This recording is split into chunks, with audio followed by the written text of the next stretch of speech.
Hello, Internet, and welcome to the After Credits cast. And now, it's time, my brothers, to rise from the shadows. Hail, Hydra! I am your host, Captain Air America. Wait, that's from the comics, never mind. And with me today, I have, Ryan Wilson, the Falcon. Thanks. Oh my god. There weren't a lot of good names for Ryans in here, but, I mean, it works. I'm more mad that you referenced Hydra Cap, but that's fine. Fans are gonna be eating that one up. Hydra Cap! I forget, did they ever really resolve that plot point at all? I haven't kept up with the Yes, comics. they did. Okay. Yeah, okay. they did. I'll have to ask more about that after the recording, because I'm curious. Or I'll just read it. I still have to read a bunch of other shit, too. Anyway, welcome to the After Credits cast. As you can probably guess, we are going to be talking about Winter Soldier. Arguably one of the best films in the MCU, but we'll decide all that at the end of this podcast. For now, Ryan, how have you been? I've been pretty good. My current jam is the show Altered Carbon on Netflix.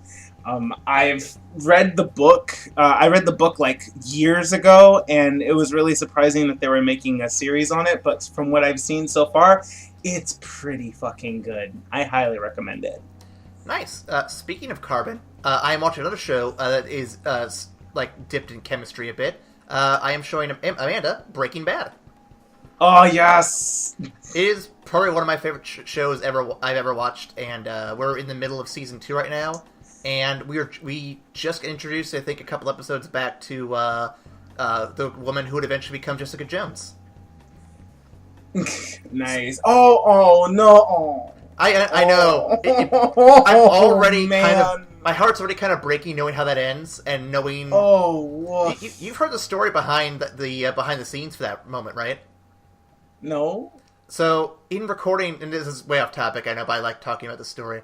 So when recording the scene, and when he was watching, spoilers for anyone watching Breaking Bad still, when Bryan Cranston was watching her character die on the scene, in order to kind of pull out the emotional response you see him have, he envisions his daughter being there and her dying like that, and the reaction you see on screen is very real, and it breaks my heart to know that's what he's going through right there. Jesus. But that man is committed.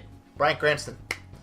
Love you, man. You're the best. That's one of the best actors. Oh, period. Yeah. I'm going to say right now. Actually, you know what? I'm going to save it for later. Because I have something I want to say about Bryan Cranston in regards to our listener question of the week. But I'm not going to say it until we get to it. But Spoilers. Anyway. You'll just have to stick around and listen to us until we get there. But I might have tipped my hand a little early. Ryan might know what I'm going to talk about here. So let's get some stats out of the way real quick. For Captain America, Winter Soldier, one of the best movies ever made. Probably, maybe, I don't know. Yes. First off, release date, April 4th of 2014, 2 days before my birthday. That was a birthday movie for me, boys. That was great. Nice. Director was the Russo brothers, Anthony and Joe, and they're going to go on to make a fucking shit ton of more films for us to enjoy. Mm-hmm. The writers are Christopher Marcus, and you might remember Stephen McFeely from Thor: Dark World. Oh, nice. Okay. All right. Starring, you have a few new names and a few bigger names from last time. Chris Evans, Scarlett Johansson, Samuel L. Jackson, Robert Redford, Sebastian Stan, Anthony Mackie, love that guy, Colby Smulders, Frank Grillo, and Haley Atwell. All make some appearances in this movie. Good stuff. Oh, also Emily Van Camp. Who's she play? She plays Sharon / Agent 13. Oh, right. Let's see. I also have on hand the opening numbers and domestic and worldwide. For opening, Let's get it. 95 million. We're definitely a step up from the original Captain America. Domestic, 259,766,000. That's pretty good. And then finally, for worldwide, Captain America, you stepped up quite a bit this time around with 714,264,000. Not quite the billion buster that we've seen a couple times already, but don't worry, you'll get there. Your third movie's on the way. Out of the movies of 2014, it is ranked number 4. It is just below next week's movie, Guardians of the Galaxy, and just above the Lego movie. So, spoilers. Hey, the Lego movie was real good, though. The Lego movie was really good. Spoilers, though, next week, Guardians of the Galaxy is number 3. Okay. And lastly, number 11 in the MCU overall. So, I think middle of the pack. That's not bad. That's a pretty solid Number statement. 11? Number 11. In terms of gross for the MCU? For domestic gross, yes. Okay. That makes sense. All right. So those are our stats. Not too unexpected. I feel like the Winter Soldier was really the first like home run, like grand slam home run in phase 2 after the rocky start for the first 2 movies. Oh, yeah. So, I mean, it like not starting on the best footing, but then coming out with the Winter Soldier. And I think especially with the thematic material and it being really, really poignant and a really on the nose commentary on, various political things. I felt that it was a great movie for the time it was in, and an even better movie on rewatching. So I'm not surprised that it's doing so well. Man, political stuff, Ryan? There's no political stuff here. Speaking of which, I've got a synopsis to get to, which is full of nothing but fun, good times. All right, I'm not going to open my Diet Coke until after we're done with this, so you can't get me. That's probably a good idea. All right, ladies and gentlemen, prepare yourselves. See Cap run.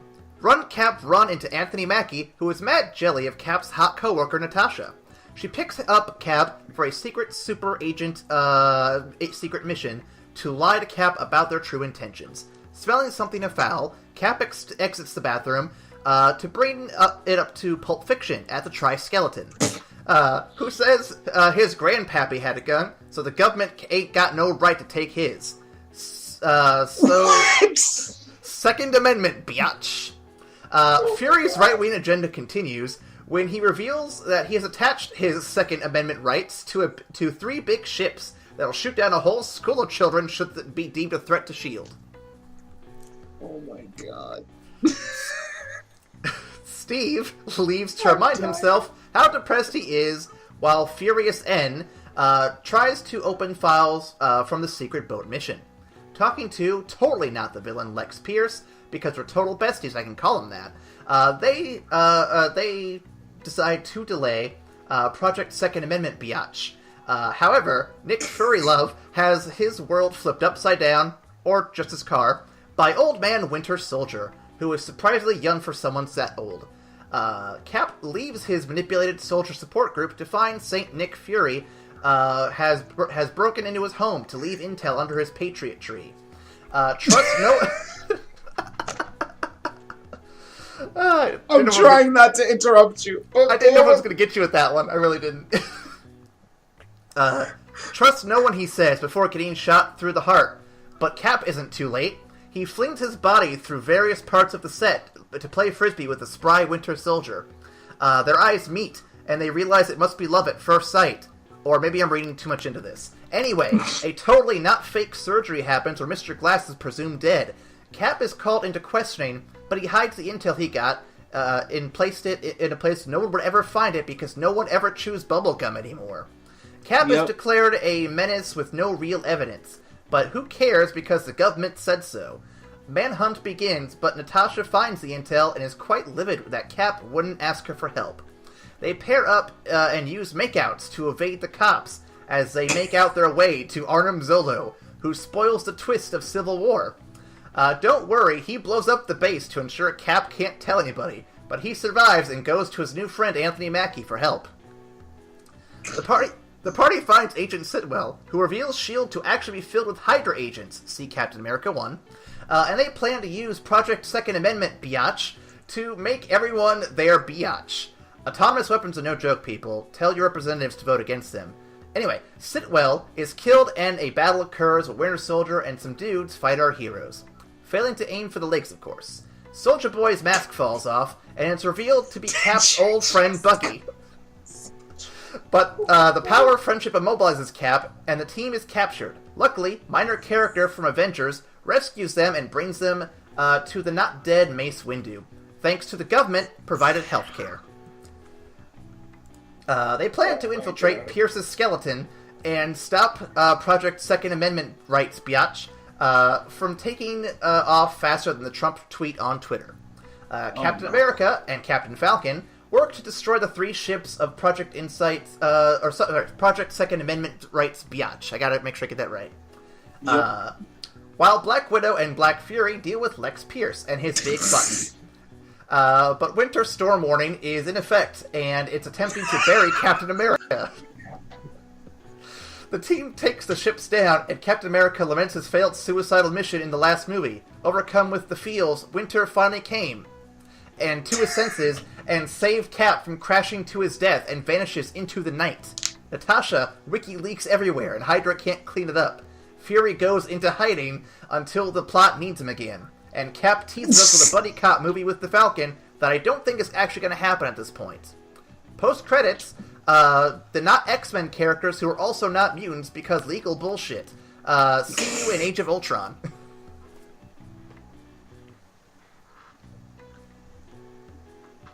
That is the movie. You bastard. Did you really call him Soldier Boy? Oh yes, I did. Yes, I did. Oh, yeah.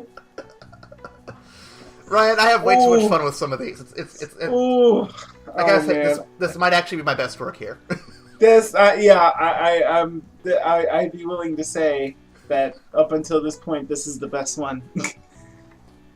But seriously, people, autonomous weapons are no joke. You make sure you contact your congressman because those things are completely not worth having. Don't allow them. Vote against them. Bad. Yeah, they're super bad. Anyway. So, Ryan, what did you think of this totally not politically charged movie? Oh, God, no, there's no political leanings on this at all. At all. When, throughout the course of going back and watching these movies, I've definitely enjoyed myself. There are some of these movies that I haven't seen in years, and I thoroughly enjoyed them. Watching The Winter Soldier for the first time in maybe a few years, I gotta say it was almost like the first time I was seeing it. I was so excited. There were multiple times where I had to pause the movie and just go freak out because holy shit, that was amazing. Yeah, watching it again and looking over it, it's hard to really ignore just how good it is. The first movie is your basic World War II setup film.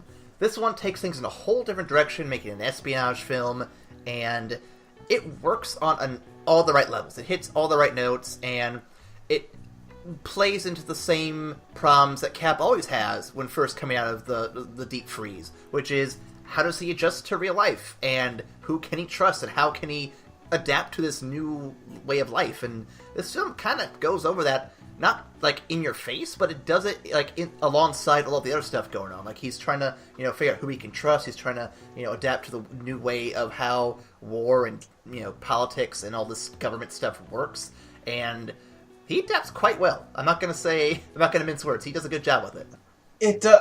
This movie does so many amazing things. It does so many really subtle yet really powerful character things that I noticed originally, but I can now take like a deeper look now that I'm looking at it a few years removed. I mean, not only does the juxtaposition of Cap's first movie like really make this movie shine, because after you come from a place where it's the 1940s, like us, like male chauvinism aside, everybody's about truth, justice, and the American way. It's very black and white. You fight with the Allied forces to stop the Nazis from trying to kill everybody. There's your bad guys. We're the good guys. Everything is hunky-dory perfect. And then you take that guy and you put him in modern times where you don't really know who's the good guy anymore, and you start asking questions about, like, how far is the government willing to go to secure its goals of freedom, and when you start using the weapons of the enemy, how long before you become indistinguishable from that enemy? And it's just really well done. I'm trying not to, like, fall into just me, like, gushing all over it, but it's by all means, gush away. I mean, I agree with you in the sense that even if you go overall, we're pretty much spoiling where it's going to be on our list, I think. But honestly, I don't think there's been a movie up to this point that has this much to say and delivers that message so well.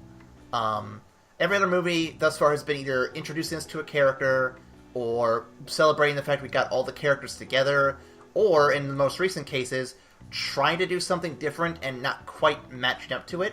This one delivers with a strong idea and message, and delivers it in a way that is very easy for anyone to digest, but also really asks people to think about just exactly what the government's role is and how it affects your daily life, almost.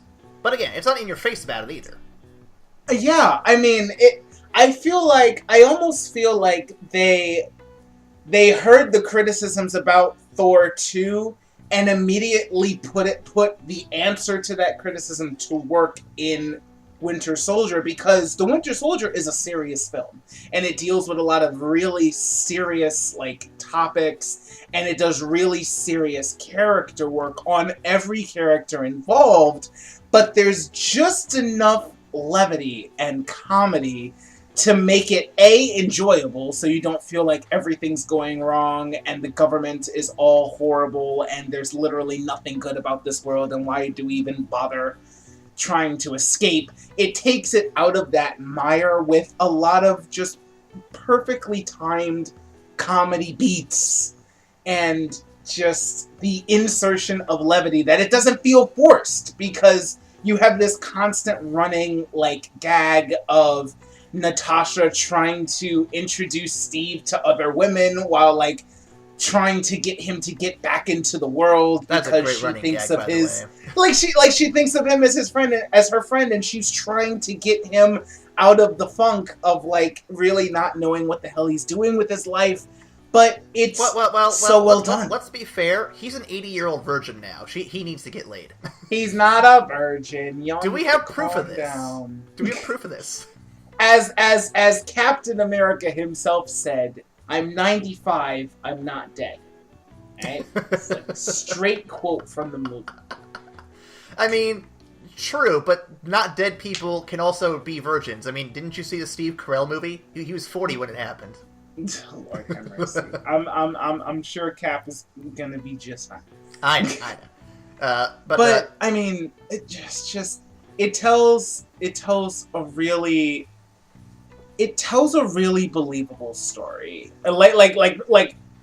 Not necessarily like the whole we're gonna send 3 super ships up into the sky that can never come down, armed with ridiculous amounts of weaponry that can kill millions of people in a matter of minutes. Believable. How did that get past government approval, by the way? Like, what? How many people in the government actually believed that was a good idea to let that happen? Because remember, the idea was greenlit after the attack on New York. Like Fury actually says, he's like, after the Battle of New York, I convinced the World Trade Association that we need a quantum surge in threat analysis and prevention. So yeah, that's how it happened. I totally get that, but again, back to my not actual joke on autonomous weapons, though. Any research can tell you that autonomous weapons are a terrible, terrible idea. And to think that a government would just greenlight it, even in the wake of the Avengers movie incident, you'd think they'd be like, if we make these autonomous weapons, that could defend us. However, if someone were just to push the wrong button, they could also kill all of us. Maybe we should rethink this strategy just a little bit. So actually, so this brings up a really good, an interesting point made in the movie.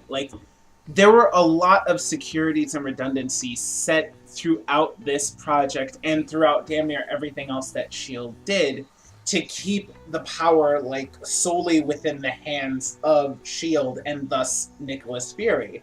And thus Hydra. Well, here's the thing. So here's the thing. With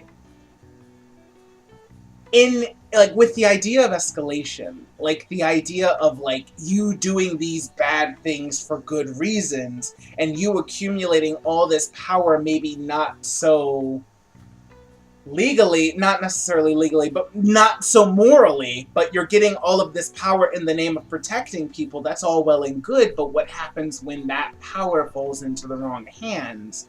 Or, you see all of the redundancies, all of the security set up by Nick Fury to keep the powers really in his hands, but the ultimate downfall of that is that you can never plan for everything, and he was unable to see Hydra growing within the very lifeblood of S.H.I.E.L.D., so he couldn't see the threat within until it was too late. That's fair, but I mean, you're talking to someone here who, I'm going to go ahead and put my political balls on the table here. You're talking to someone here who is a very, I guess I would say, very libertarian-leaning individual. I don't trust the government. I don't trust any one person to have their finger on any button, whether it be Trump with his big willy nuclear button, or Nick Fury with his Second Amendment rights biatch button. So, I get that Nick Fury, in this particular case, has the world's best interest at heart. I totally get that.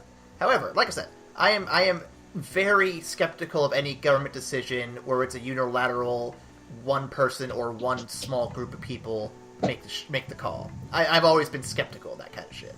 That's absolutely valid. I more or less agree with you on that, although I can definitely see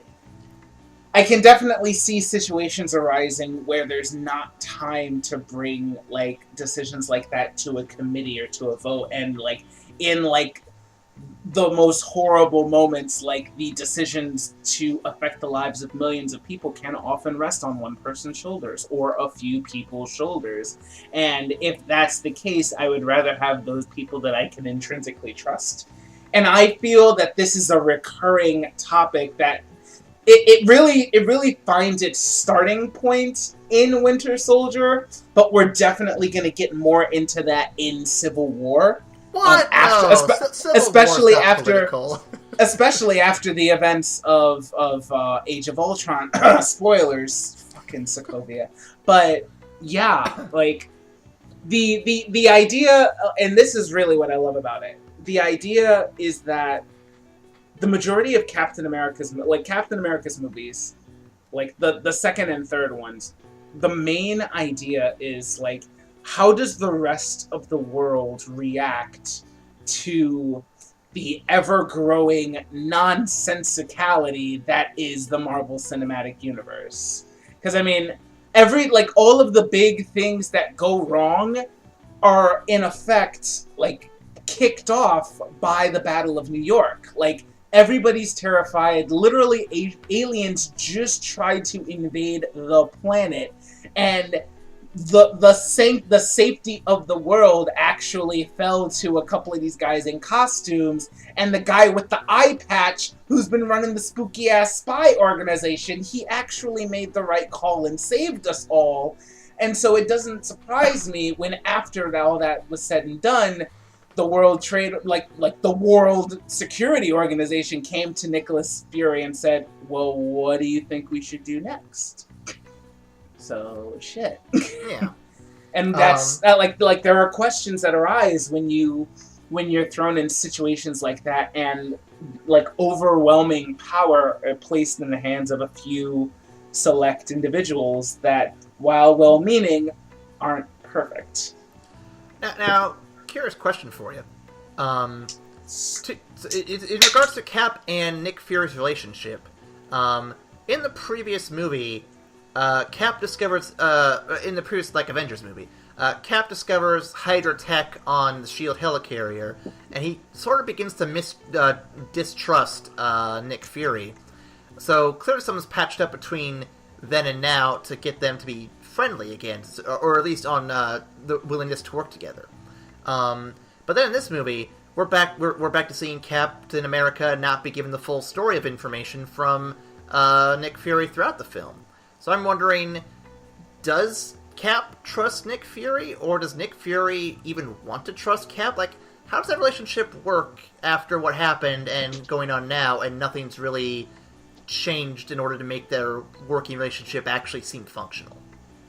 So, I'm not trying to nitpick. I just noticed. No. It's a fantastic question. I would definitely love to discuss it.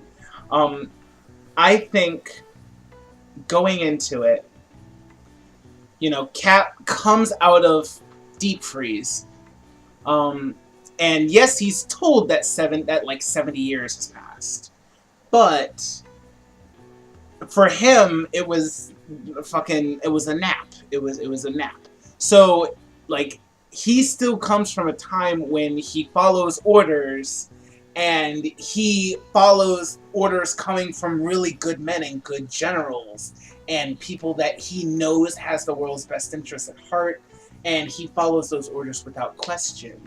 And it's the actions of it's seeing how the world has changed, but also seeing the actions of Nick Fury and the governments and their political bullshit that really starts to sow that distrust in him. So I can definitely see what you're talking about in what happens in Avengers, and it even starts off like the Winter Soldier starts off with them showing that not everything is hunky-dory, really. I mean, Cap is still working with S.H.I.E.L.D.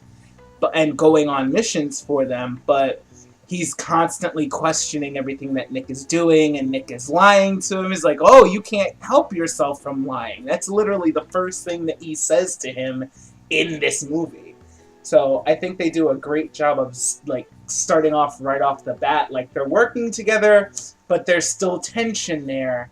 And it stems from Steve's naivete, I want to say, because Steve comes from a time where that was less complex, and Fury has been dealing with all of this bullshit and navigating political landmines while also trying to protect the country that he loves and the world at large from crazy ass threats. So yeah, they're not going to see eye to eye, and Nick is trying to get him to be more realistic, but at the same time, Cap represents that the quintessential honor and goodness that the country is based on. And so I feel like Fury, and to an extent damn near everybody else in this movie, because I actually noticed that this time, but everybody in this movie, they intrinsically really want Cap to like them, not just because of his personality. Me, senpai. Yes, honestly. And it's not just because of his personality, but it's the fact that he actually lives up to the title of Captain America, because this is the guy that is the purest. He comes from the purest time and the purest embodiment of all of the virtues that their country is founded on. So you see even jaded people like Natasha Romanoff and Maria Hill looking to Cap, whom they know he's not super equipped to deal with all the real complex shit, but he represents the heart of the country, and they don't want to betray that like right in his face. Do you know what I'm saying? No, I get you. I love that shit. Oh my god, it's so well done. I Um, talked for a long time now. I'm sorry. yeah, I hear you. So I want to point out a few things here before we get too much further along. First off, I love the formation of Captain America and the Falcon teaming up. Yes. I think it's a good on-screen duo. They have good chemistry back and forth. I wouldn't say it's on the same level as Thor and Loki, but I think it'll get there before long. The two of them really do have a good back and forth, and I honestly cannot wait for the third party of Winter Soldier to show up in the next film and make it a fucking bestie boys like team up group. It's great. What else? The action scenes. Man, the Russo brothers are pretty damn good at making a good action scene. The last movie, Captain America: First Avenger, had some solid action scenes, but nothing that really blew anyone away. I don't think. Yeah. This one, the scene that always sticks to my mind is the one where he's riding the motorcycle out of the Triskeleton. I know it's not the dude. I know I'll tell you how to pronounce it, but I'm going to say it that way. He rides it up on top of like some fucking Quinjet looking thing, throws his shield up to break the engines, jumps over it, and just escapes. Like, it's not the most amazing action scene in the movie, but it's one of the ones that sticks out to me because I just love just how simple and visually appealing the whole thing is. You don't understand. That's one of the best. Like that. Like the elevator fight. Oh, the elevator all the way lead. Like the elevator fight, which leads to like him essentially jumping out the window, getting on his motorcycle, and then attacking the Quinjet, is one of the best action sequences in the movie, and that's saying something. It's one of the best action sequences in the MCU, honestly. Yes, honestly. I wholeheartedly agree. When I told you that there were some times I had to pause the movie and lose my shit, that was one of them. Because, oh my god, I'm sure my landlord hates me because I was losing my shit just yelling, Captain, please! Why are you doing this to them? He's too powerful. Stop it. I love the elevator. Like, I could watch that on repeat for a good while there. But I want to say, though, that while the Russo brothers do really good action scenes, I don't know how it's going to translate to the big cosmic battle, full war scale of Infinity War. I'm excited to see if they're up to the chops for that on that one. We only have a few months away from that, so I'm looking forward to seeing it. I'm definitely interested in it. Like we know the Russos can do fantastic fight choreography, like on the ground, like just like straight up two dudes like fucking judo chopping each other. We know they can do that in spades. So now let's start throwing in Thanos. Let's throw in Doc Strange doing crazy shit. Well, or just a bunch of other things. It sounds like for that movie they're going to have James Gunn, Kevin Feige, and a lot of the other big directors and writers on hand from other films. So I don't think they're going to be in it alone, but they're definitely the ones at the helm of the ship driving this thing forward. So hopefully they are able to take the right wisdom from the right people to make a good film. I have no doubt about it, but I'm excited to see where that goes. And this film sets a good precedent for what to expect going forward from them.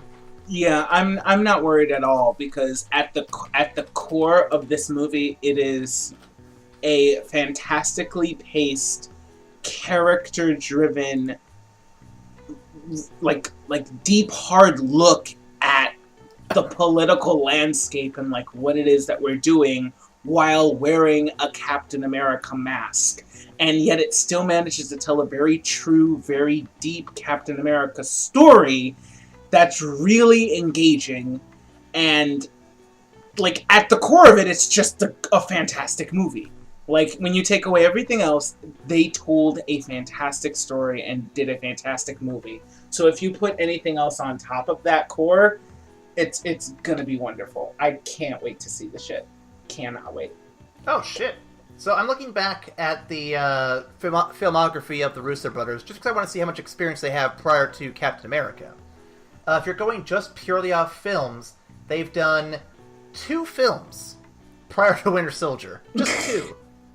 But I did look at their TV credits. They did a few episodes of Arrested Development, a few episodes of one of my favorite shows, Community, and yeah, they've got a good number of TV credits, but it's mostly comedies. So the fact Actually, so if I'm not mistaken, the Russo brothers actually did the 2-part paintball special from Community. Oh, is that and right? that's actually that's actually what drew the eye of the people at Marvel and got them interested in having them work with them. Like their 2 Community episodes is kind of what ended up landing them this gig.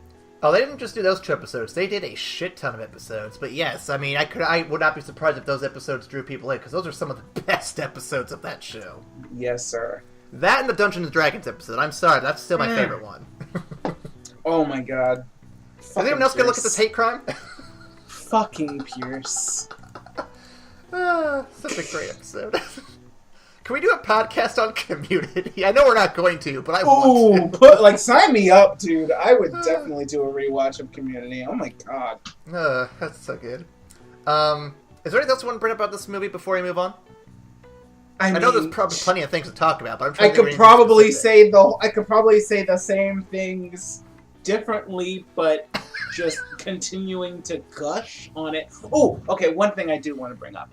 And it kind of stems back to this idea that everybody looks at Steve Rogers as kind of like the quintessential, like, ideal American, just like, and really, like we touched up last time. Yeah, but in really, in certain ways, like, kind of the ideal person almost, and it really, like, I really took a deep look at Natasha's character in this movie because we see her change a lot. I mean, we see her as this kind of, like, unflappable, like, agent and whatnot. She's working for S.H.I.E.L.D. and da-da-da-da-da, and she's, like unshakable, really. But then Fury gets, quote-unquote, killed, and you see her, like, shook to her core. And you realize, like, how much of her identity she really entrusted to Nick Fury, and, like, the work that he was doing and how much she trusted him when he was gone. And then she's trying to run with Captain America to figure out who killed Nick. And then she finds out that S.H.I.E.L.D., this organization that she really has given her life to and, like, tried to dedicate herself to as a penance for all the bullshit that she's done in the past, was actually Hydra. So she's like, I don't even know whose lies I'm telling anymore. And I thought I was going straight, but I don't really know what the fuck I'm doing. And it's really in this, like, her lowest point that Cap essentially tells her that he trusts her with his life. And, like, this guy, this beacon of morality, this symbol of truth who just wants nothing else but to do good for other people, just told her that he trusts her with his life. And from that point on, she is, like, entirely devoted to Steve. Like it's not even S.H.I.E.L.D., it's not even Nick Fury at that point. Like, essentially, one of the greatest people in the history of mankind just told me they trusted me with their life. I have better things, like, I have greater work to do. Like, I'm gonna follow this man to the ends of the earth. And you can see that, you can see how that really changes her character going into Ultron, going into Civil War, even when she's going against him, spoilers, in Civil War. It's not because she thinks he's wrong. It's because she can see how it's going to play out, and she's trying to give him that realism that Nick was trying to, but in a gentler way, and is really trying to help him, to the point where even at the end of it, when it comes time to capture him, she can't, and she lets him and Bucky go, because her ultimate ideal is helping Captain America from this movie. That's where her character changes. I mean, isn't that the case for everybody, though? Don't we all want to help Captain America? Honestly, fucking Sam Wilson said, yo, Captain America asked me for help. Like, said he needs my help. There is no better reason to get back into the fight. It's like, that's it. That's literally it. I'm like, yeah, go ahead. I can talk about this forever. I'm sorry. We can move on. This is just my favorite. This is... This was my favorite movie, and I literally just finished watching it 15 minutes ago, so I'm still fucking jazzed. And I really have to go and rewatch the movie that I think is better than this, because after just seeing it, I'm like, I don't know. I'm not so sure. This was a fucking masterpiece. Like I said, from this point on, we have a lot of good contenders for number one, I think. But we'll see. We'll see. One last bit of stuff I want to point out before we get to the review roundup is the technology used in the movie. Not like to make the movie, but within the film itself, like the like laser cutter, the face mask stuff. Mm-hmm. A lot of it's very small little moments where these technology items come up, but there isn't any massive build up to these items. There's no massive there's no Chekhov's gun where you show the item in one spot, then use it in the next scene or something like that. It just happens. It's there. And you're supposed to like take for granted that these items exist within the spy world of these characters. And that's really cool. It actually reminds me of the movie The Martian. No, not The Martian. It's the other Matt Damon one, Elysium, where they have this big laser cutter weapon that cuts open the ship that the heroes, I think, find themselves on early on in the film. And a whole scene can be built around that entire laser cutter, based on how it cuts, based on how it looks, based on how big and bulky it is, how dangerous it could actually be. It's in the film for 2 seconds, it cuts open the ship, and it's tossed aside for other stuff. I love it when sci-fi, and to a lesser extent movies like this, modern age sci-fi, can do something like that, where it's just like, we're not going to explain this technology to you in a way that's going to take super long. We're just going to show it to you and move on. A good show don't tell moment, and I applaud the Russo brothers and this film for keeping it simple and doing something like that. Keep doing that going forward, guys. You're doing good. Definitely. I 100% agree. I mean, I feel like the best sci-fi and the best, like, real the best kind of sci-fi or technologically based, like, movies that have these crazy things, or stories that have these crazy things, like, they don't build the story around the tech, but rather they build the story around the people that are going to use the tech. They give you just enough of an explanation to know why this is going to make sense, and then they go on ahead and use that to tell the story of the characters. The focus is always on the characters, or, like, at a wider lens, like, what humanity does with said technology. I mean, the best sci-fi, in my opinion, and I think it's an opinion that a lot of people share, but the best sci-fi doesn't focus on the technologies that we're talking about, but rather, how does humanity change in the light of these advances? What happens to the people that build their lives around this technology? And I think that great stories do that all the time. And I think a good argument, or I guess not an argument, but a good example of that, taking to a very pessimistic view, would be something like Black Mirror, where it shows you the tech, and it doesn't overly explain it in most cases, but it shows it to you, and it shows how it affects how the world works around it, and usually it's not for the best. Yeah, no, dude, Black Mirror is one of the best examples of this idea. I mean, they like, each episode usually takes, like, one piece of, like, crazy ass tech, and then shows how society has kind of changed around it, and then shows how the tech really affects the lives of, like, the main characters, and what it says about the state of their humanity when this variable is introduced. And I love it when stories do that. Absolutely. So I like how we've spent more time talking about things tangentially related to the film and not so much about the film. But that doesn't say the film's bad. It's just that there's so many good things about it that spread off into other things. It's great. It's great. Yes, absolutely. But let's go ahead and get this train back on the tracks here. I got a review roundup for you, Ryan. All right, let me hear it. All right, the critics gave this movie a score of 89 out of 100 on Rotten Tomatoes. Still kind of blows my mind, but all right. 92 out of 100 for the audience. Mm-hmm. So, pretty good scores. Let's go ahead and look at some reviews here. Let's start off, let's go back to when this came out. Let's see, Stephen Ray from the Philadelphia Inquirer, I believe I read his last time as well. There's too much going on. The Marvel Universe stuff, the WikiLeaks-ish paranoia stuff, the video game-ish CGI visual effects stuff, the epic John Wooish everybody pointing a weapon at everybody else face-off stuff. 2.5 out of 4. He doesn't know what the fuck he's talking about. Move on. I figured. Let's see if I can find. I will fight that man. I will fight him. Too much going on. So a lot of the people I usually go to have negative reviews for some reason. Let's go to one of the good ones. Let's go to Todd McCarthy of the Hollywood Reporter. Takes the bold, for Marvel, step of reducing CGI spectacle to a relative minimum, in favor of reviving the pleasures of hard-driven, old-school action, surprising character development, and intriguing suspense. So very true. That's positive. Let's scroll back up, see if we can get another good name here. How about, where did I see that name at? Crap, where'd it go? I lost it. David Edelstein, how do you pronounce it? I think I've read his a few times too. Beneath the expensive computer-generated busyness of this second Captain America installment is bracing.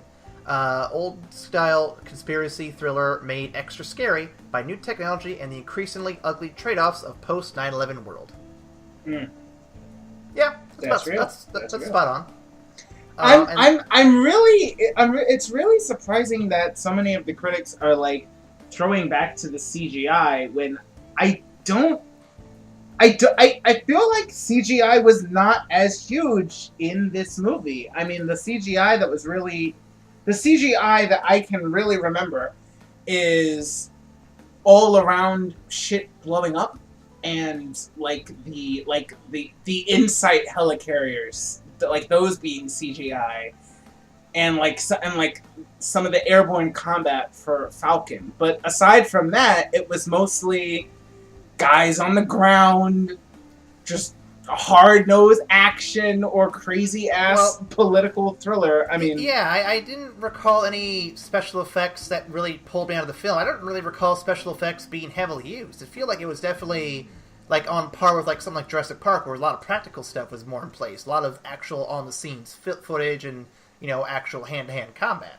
Yeah, so I honestly don't know what the huge gripe is. I mean, the most I would think it would be in the final scene with the Second Amendment's rights biatch ships flying in the air. But I'm not going to forget that. But that'd be it, I would think. So I don't know. But that's the review roundup. Mostly positives. Mostly positives. So we'll move on from there. Ryan, it's time for the listener question of the week. Oh, buddies. So last week we talked about Malekith the Accursed, and I thought, let's discuss the most disappointing movie villains of all time.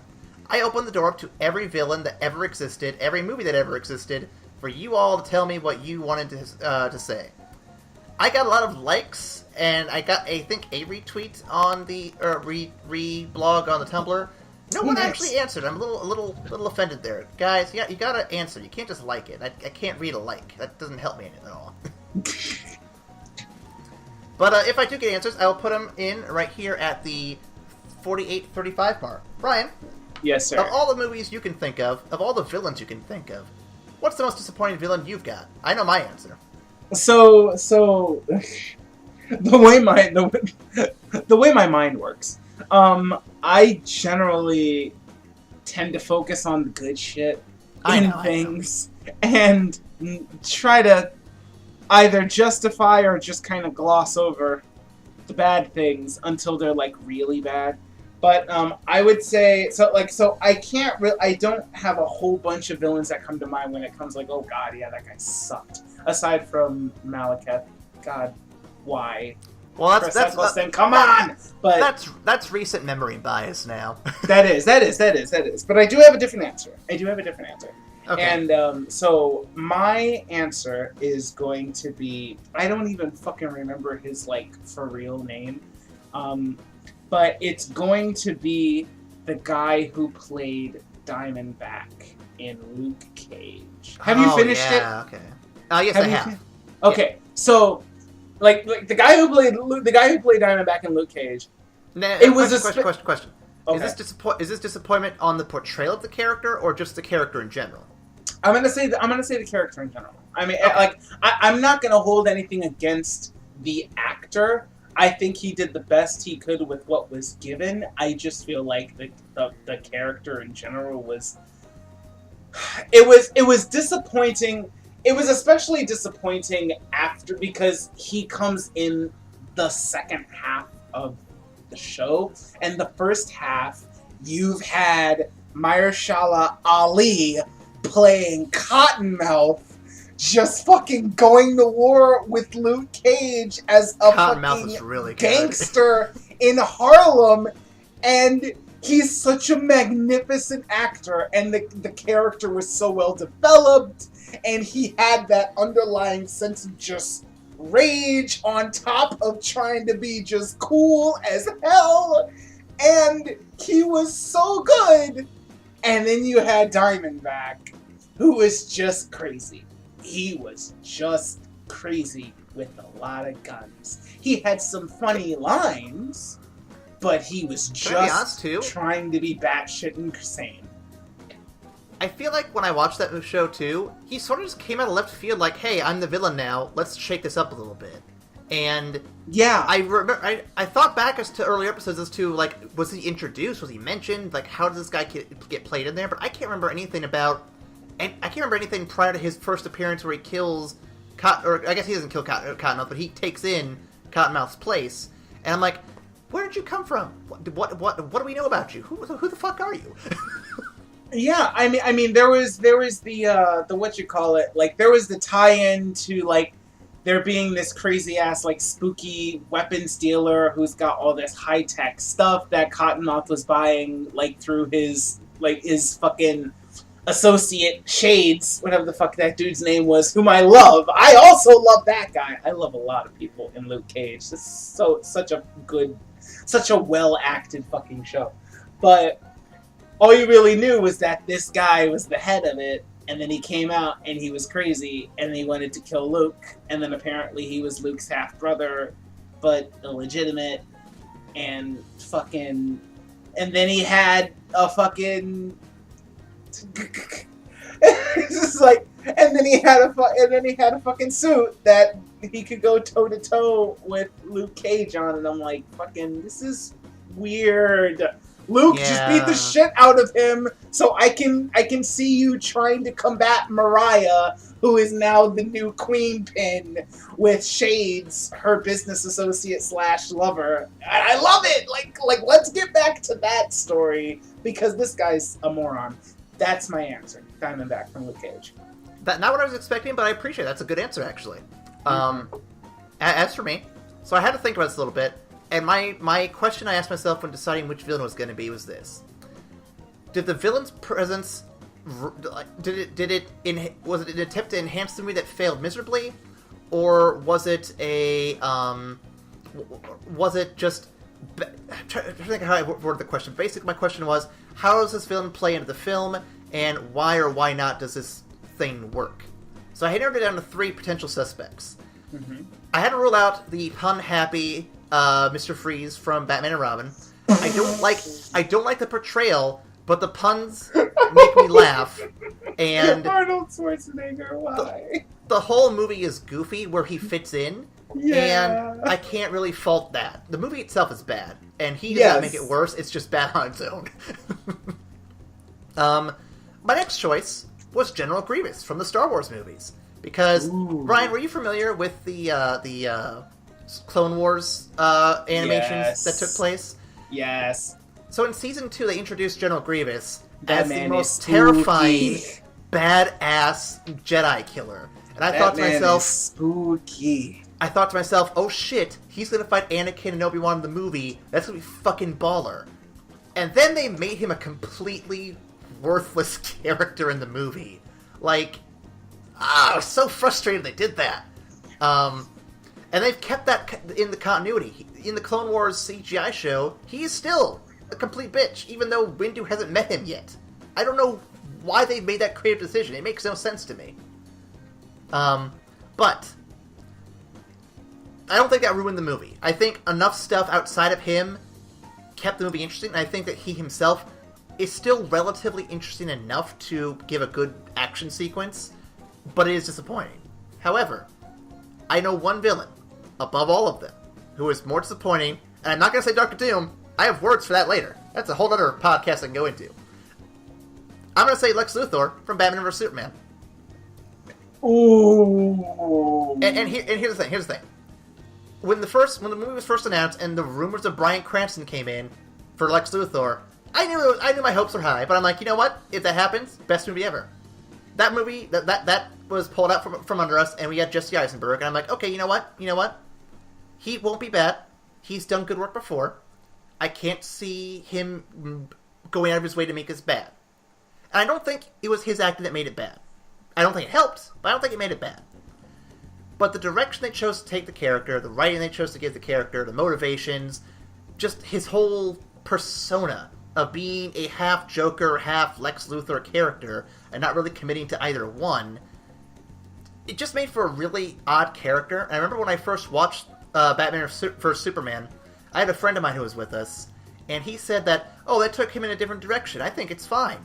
I'm like, you know what? I'm going to step back, and maybe he's right. Maybe that's all it is, and maybe I'm overreacting. But I thought about it more. I watched clips. I think I watched the movie twice. I don't know why I did. But I've looked at it more and more, and the more I think about it, the more I look back, and I'm like, you know what? Had I done a regular Lex Luthor character, that could have made the film a little more bearable. As it stands, he is literally the most frustrating and agonizing part of that film in a very frustrating and agonizing film. Yeah, no, I definitely see where you're coming from, and that's a very good pick. I love Jesse Eisenberg. I love him as an actor. I love watching him on screen. And the idea that they were going to make Lex Luthor a young millennial millionaire, I was like, okay, that's really different, and that can be really interesting if they do it right. They completely did it wrong. They completely did it wrong. So I see where you're coming from, and you're right. That's. I feel like Batman vs. Superman was a lot of really had a lot of very interesting ideas that were just really poorly executed, and just so the movie is missed opportunity after missed opportunity for me, and Lex Luthor's definitely a big fucking missed opportunity. I see what you're saying there. Yeah, I would have even taken Kevin Spacey back. He was good in Superman Returns. Well, I mean, not so much now, but I loved his portrayal of Lex. He was fine. Returns. He was fine in that. I'll take him back. I don't care about. I mean, I care about the molestation charges possibly, but you know what? Good actor. Bring him back in for a movie. Why not? Yeah, it'll probably be a while before we see him in something again. Let's be fair. The whole thing with him couldn't hurt the DC reputation any more than it already has. Oh shit! Oh no! Oh no! I want to make it clear. I do like some DC movies, just not that one. I like the DC movies with Chris Nolan. Wonder Woman's also good. I'll take that one. Wonder Woman was also fantastic. I'm sorry, we cannot forget about Wonder Woman. Oh my god! Please bring that director back to do more things, because she knocked it out of the fucking park. Give her all the things. She knows what she's doing. just give her the rights to the DC, the DC cinematic universe. Just let her do it. Just let her do it. She'll do it wonderfully. Ryan, so you ready for next week's question of the week? Oh, yeah, let's hear this. Okay, this question is actually a little more vague.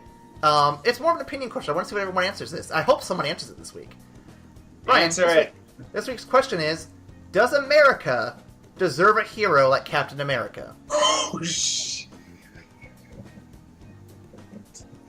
Oh, man. That's a big question. It's a loaded question, but I thought it would be fitting for this film.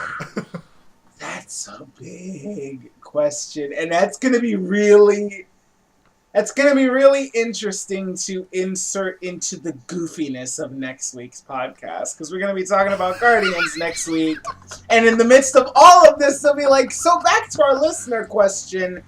do we as a country deserve someone as amazing as Captain America representing us? Just, what are your thoughts? Like, damn! I took a deep dive there, and I think it's going to pay off.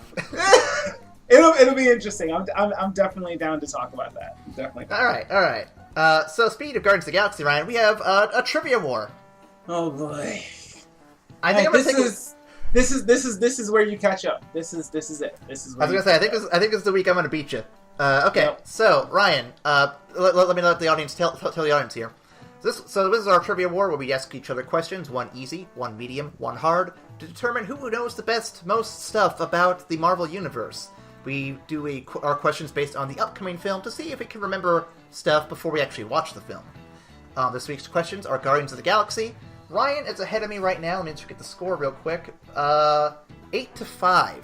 So I'm behind 3 points, but I think this week I have a strong list of questions here. Following the theme, of course, that Ryan's not going to have fun with. Esther, what are you doing? What is this? Okay, so Ryan, do you want me to ask first, get you set up, or do you want to go first?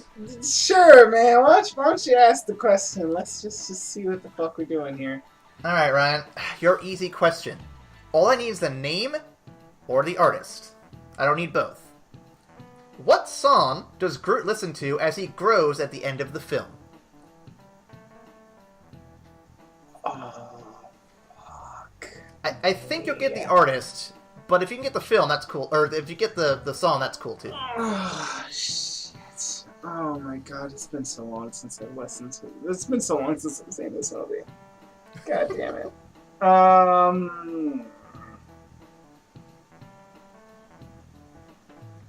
Ooh, fuck. Okay.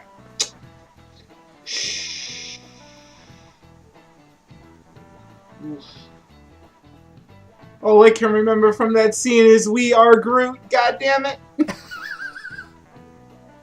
Oh no! Let me. I think I may misworded the question here. So I'm saying when he's growing, I mean like when he's like a little baby Groot in the pot at the end of the movie. Oh! When he's doing a little dance. When he's doing a little dance. Okay, fuck. That's. As soon as you said that, I'm like, oh wait, no, he's looking at the wrong scene. I better correct this. Because when I heard growing, I'm just like, oh, he's growing into the cocoon so we can save them. Oh god, we are Groot. Oh god, what is that song? Was there a song in there? I couldn't hear it outside of my tears. No, that's definitely a Michael Jackson song. I feel like it's "I Want You Back." You get the point, sir. You get the point. Yeah. I was gonna say that shouldn't have been super hard, but maybe I misworded this. Let me correct that. I was like, no, we are Groot. My feels. I'm dying. Ryan, what is my easy question? All right, your easy question is probably something you're just gonna get right off the bat. We'll see. But let's see. When Peter is, aka Star-Lord, is talking to the peoples at the Nova Corps, they recognize him as a human, but they have a different word for humans. What is the Nova Corps term for humans? Ah, shit. Now, do they say it, or is it, like, on the screen somewhere? No, they say it. Okay, they say it. I actually don't remember any specific, like, jargon being dropped like that. The only one I can think of is Shizno, that's from Red vs. Blue. I know they call the Guardians a bunch of a-holes, but that's all I can think of.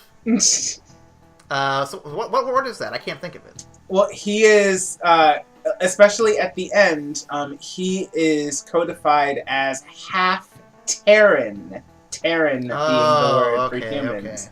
Okay. Because they're like, he's half Terran. He's like the other half is something much older that we haven't seen in a very long time. I should have thought about that in like the planetary sense. I didn't think about that. Good one there. Good one. My next question for you, Ryan. When Peter Quill is being tased and hosed down in the prison, what famous song is playing in the background? Oh, bruh, you are really getting me on this. Oh my god. I feel bad because I call myself a musician, and yet I don't really No song titles. Okay. Shit. I debated making this one the easier one, but I don't think you're going to get it, because even when I heard the song... Well, I'll explain afterward. Woof. Okay. I don't want to give it away. Yet. Hold on. What is it?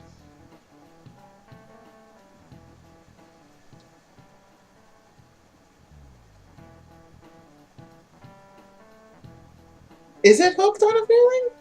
Oh, you got it, sir. What's that? Yep. I got it! Yes! Oh, thank God. So I thought I would make that one the easier one, but that's funny because it's actually linked to my hard. That's actually linked to my hard question. I'm looking forward to that. But no, I was gonna put it in my easy question almost because it was in the trailers all the time. But I thought to myself, you know what? I don't know if he knows when it played in the movie, so I'm just gonna go ahead and just slip it here and see what happens. So, all right, what is my medium question? Your medium question, sir. What is the name of Peter Quill's mother? I mean, I don't think it's Martha. Bruh! Oh my God! Sir! Sir, please! Sir, please! For anyone who's having feels out there all of a sudden, are you Batman? Our mother's name is Martha. We have to save Martha. Oh my God, guys! Okay, I'm sorry. No, it's not Martha. I figured. For free. Let's see. The worst part is I know the minute you say what it's going to be, I'm going to be like, shit, I knew that was it. But I can't get the word out. I don't know what is on the tip of my tongue here. Can I at least get the letter of the name starts with, or would that be too much? I'll the hint that I'll give then is that you're close with Martha. Oh, okay. I know it's not Mary Jane, it's a whole other character.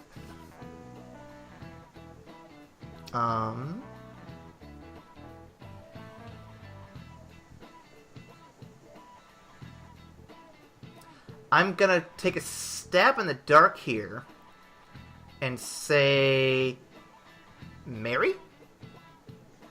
Ooh. You know what? I'm gonna give you 1 point because it's actually Meredith. Oh, okay. Very close. You are definitely getting that point. You were very close there. All right. Time for your hard question. And this one, I want for full points, I need both the name of the artist and the song. Okay. When Peter Quill is dancing on the ruins in the opening scene of the movie, what song is he singing and dancing to?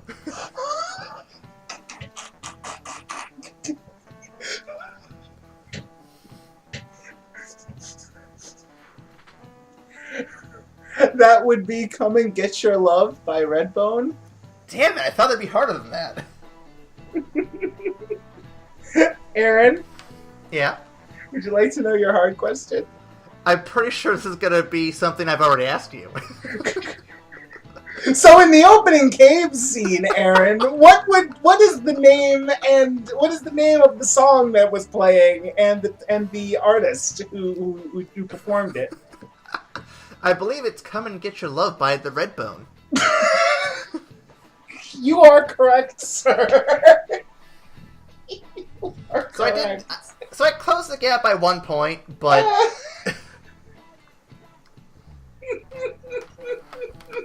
the only reason I knew that was because that was your question. I knew it was Come and Get Your Love. I did not know the artist. That's what I thought I was going to trip you up on, so I wasn't sure, but damn. Let me ask this, Ryan. Let me ask this, Ryan. This is not for any bonus points. For Hooked on a Feeling, do you know who the artist is for that? Shit.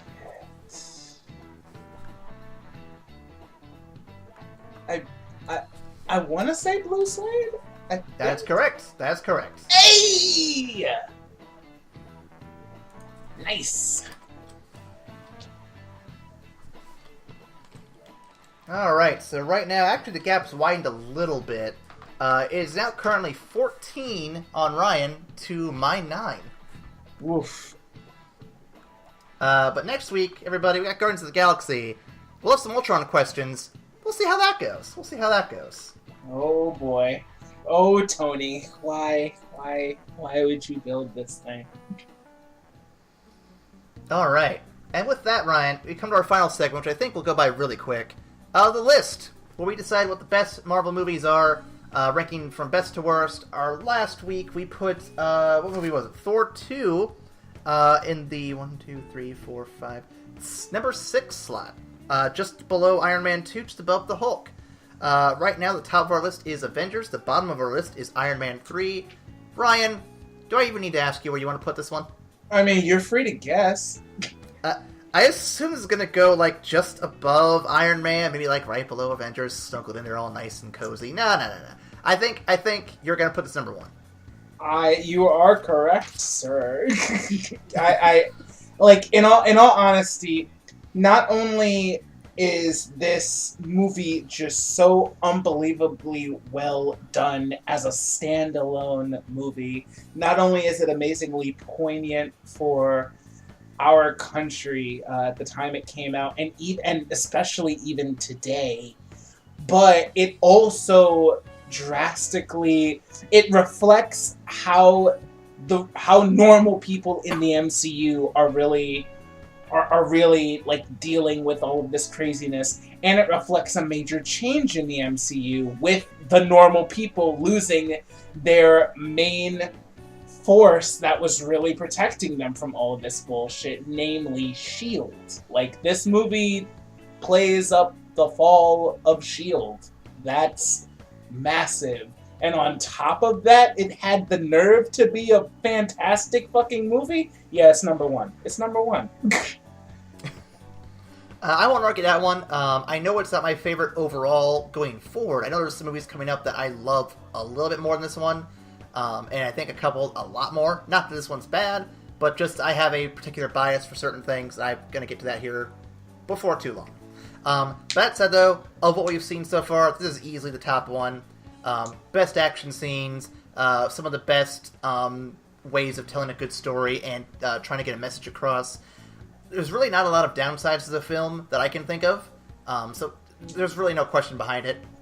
It outshines the original movie of Captain America and everything we've seen in the MCU so far. So, hats off to Cap. You done well. You did good, kid. Good work on your sequel. Now, I feel like the fight is going to come next week when you have to convince me that Guardians of the Galaxy is better than The Winter Soldier. It was a fantastic film. It was fantastic. But I'm going to need some convincing that it was better than The Winter Soldier. I think we can at least agree that it's going to be above Avengers. We just need to figure out where above Avengers. Yes, absolutely above Avengers. I not like, we're honestly going to argue number 1 or number 2 at this point. More or less, yeah. I'm excited for that one. Next week. I think it's going to be part of one of my favorite weeks. This week was good though. I'm looking forward to next week though.